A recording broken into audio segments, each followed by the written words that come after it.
Welcome to the deep dive. Ever been there? New place, new people.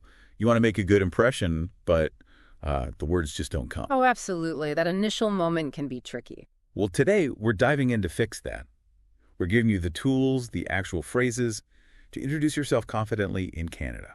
Both casually and formally, right? That distinction is key. Exactly. We want to unlock both, giving you a shortcut to, practical, everyday Canada use.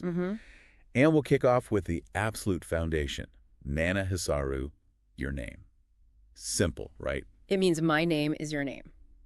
Perfect. Yeah. Let's unpack how that simple phrase really opens doors. Well, what's really interesting from the material is how in Canada, that introduction, it's not just like swapping names quickly like we might in some Western contexts. Okay. It's more deliberate. It feels almost like a small ritual to start things off. It sets the tone, establishes respect right away.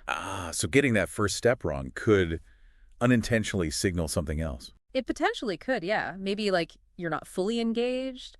It's a subtle cultural point, but quite important, a real bridge. That makes sense. Setting the tone, building that bridge. Yeah. Okay, so let's jump into the first scenario then. Casual introductions. Right. When would you use this? Maybe meeting a new friend, you're grabbing coffee, just, friendly small talk. Exactly those kinds of situations. Relaxed, informal. Great. So our sources give a really clear example. Listen to this. Nana Hisaru Ravi, Nanu Bengaluru Inda Bandadini. Anu software engineer. In the English for that. My name is Ravi. I'm from Bengaluru. I'm a software engineer. Pretty straightforward. Yeah, flows nicely. So let's break down those key parts for everyone listening. First, you've got Nana Hisaru, your name. My name is your name. Got it. Then, to share where you're from, Nanu place in Dabandidini. I am from place. So that indabit means from. Exactly. I am from place. And finally, your job. Nanu profession. I am a profession. So Nanu doctor or Nanu teacher. Precisely. Simple structure. And, connecting this back, the sources also mention it's not just the words in these casual chats. Oh, what else? Well, people usually smile, maybe a quick handshake or friendly nod. Those nonverbal cues, they're huge for building rapport. They show you're open, friendly. Right, it's the whole package. Absolutely.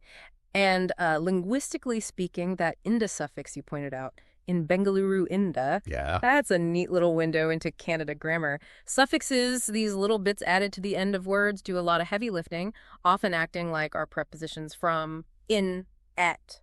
So understanding that pattern helps beyond just memorizing. Definitely. It gives you a feel for how the language clicks together, which is, I think, much more powerful in the long run. That's a fantastic insight. Knowing the why really helps it stick.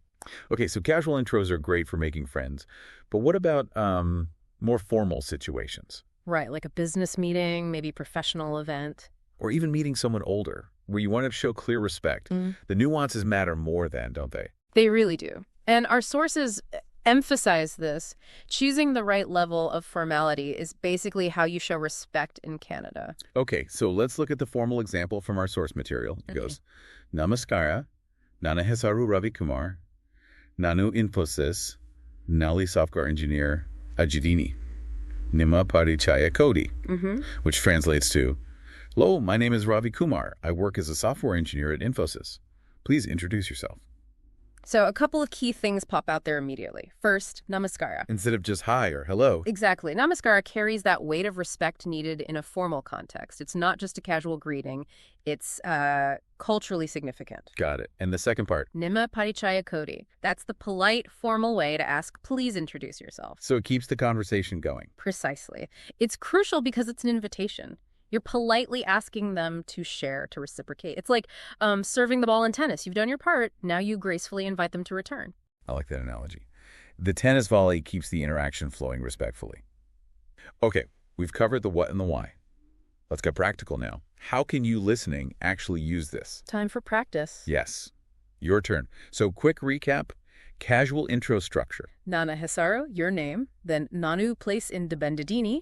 And Nanu profession. Perfect. And the formal structure. Start with Namaskara, then Nana Hisaru, your full name, followed by Nanu company Nali position Ajidini, and finish with that invitation. Nima Parichaya Kodi. Great. Now, you've introduced yourself. Yeah. But what if you need to ask their name? That's vital too. Absolutely. And again, formal versus informal matters here. So how do you ask politely formally? You'd say, Nima hesaru yenu. Nima hesaru yenu, meaning, what's your name? Correct. Nima is the formal your. And if it's casual, maybe with friends or someone younger? Then you switch to the informal your, which is Nina, so Nina hesaru yenu. Nina hesaru yenu. Still means what's your name, but just more familiar. Exactly. And this Nima versus Nina thing, it's not trivial. It's like vous and tu in French or sie and du in German. Ah, so it signals social awareness. Precisely. Choosing the right one shows you understand the social context, the relationship, the level of respect required. It's a really fundamental aspect of communicating effectively and respectfully in Canada. That's a really crucial point. It's more than just grammar. It's social intelligence. Okay, so we know how to ask, but what if someone asks us, Nima hesaru yenu? What's the key instruction then? Be ready. The essential thing is to have your answer locked and loaded. Nana hesaru, your name. Simple as that. Simple as that. Being prepared keeps the conversation smooth, shows you're engaged. It brings it all full circle, really. Fantastic. So with these structures, casual and formal, asking and answering, you really are equipped now. You can confidently introduce yourself in Canada. It's a great starting point. My advice, practice. Seriously, say them out loud. To friends, colleagues, even just to yourself in the mirror. Gets it into muscle memory. Exactly. Yeah. You'll be surprised how fast it feels natural.